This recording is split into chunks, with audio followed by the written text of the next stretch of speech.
Hi అండి, అందరికీ నమస్కారం. Welcome to my YouTube channel. ఇప్పుడే వచ్చిన వార్త, విడుదలైన ఎన్నికల నోటిఫికేషన్ అండి. 10 రాష్ట్రాలలో అయితే ఎన్నికలు.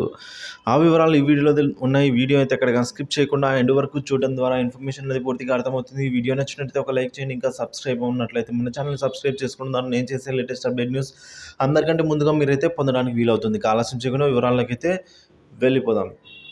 సాధారణ ఎన్నికల నోటిఫికేషన్ గురువారం విడుదల చేయబడింది. 4వ విడత ఓటింగ్ కోసం నోటిఫికేషన్ జారీ చేయబడింది. సో ఈరోజే అండి 4వ విడత ఓటింగ్ కోసం అయితే ఎన్నికల నోటిఫికేషన్ విడుదల. సో నామినేషన్ ప్రక్రియ ఈరోజు నుంచి ప్రారంభమైంది. సో 4వ విడత ఏపీ మరియు తెలంగాణలో ఎన్నికలు అయితే నిర్వహించబడతాయి. ఈ నెల 25 వరకు నామినేషన్లు స్వీకరిస్తారు. నామినేషన్ ప్రక్రియ ఉదయం 11 గంటల నుండి మధ్యాహ్నం 3 గంటల వరకు కొనసాగుతుంది. సో ఈ నెల 6వ తేదీ వరకు నామినేషన్ పరిశీలన చేపడతారు. ఈ నెల 29 వరకు ఉపసంహరణకైతే గడువు ఇవ్వడం జరుగుతుంది.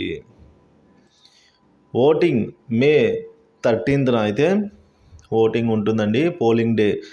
సో జూన్ 4న ఓట్ల లెక్కింపు జరగనుంది.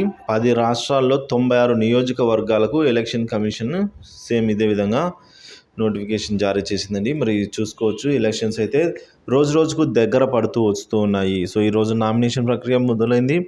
29వ తేదీ వరకు, అంటే మరో 11 రోజుల వరకు అయితే నామినేషన్ ప్రక్రియ కొనసాగుతుంది. సో వివరాలు అయితే ఇలా ఉన్నాయి.